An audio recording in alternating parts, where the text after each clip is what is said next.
बिस्मिल्लाहिर्रहमानिर्रहीम। हदीस नबवी।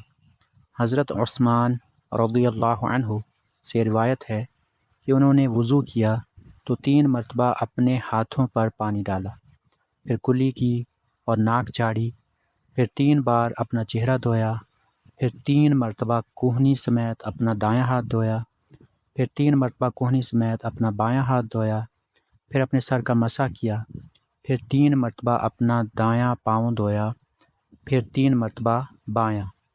फिर फरमाया, मैंने रसूलुल्लाह सल्लल्लाहु अलैहि वसल्लम को देखा, आपने मेरे इस वज़ू की तरह वज़ू किया। फिर फरमाया, जो शख्स मेरे इस वज़ू की तरह वज़ू करता है, फिर 2 रकातें पढ़ता है और वो इस दौरान अपने दिल में किसी किस्म का ख़याल नहीं लाता, तो उसके साहब का गुनाह बख्श दिए जाते हैं।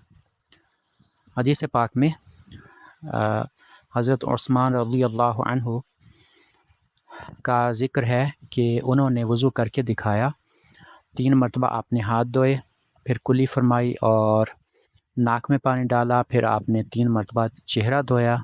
इसके बाद आपने 3 मरतबा कोहनियों समेत अपने दोनों हाथ धोए, पहले दायां हाथ फिर बायां हाथ।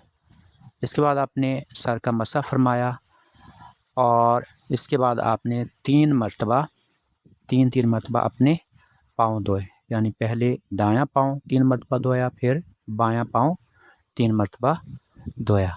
और आपने फरमाया कि नबी पाक का वज़ू का तरीक़ा यही है।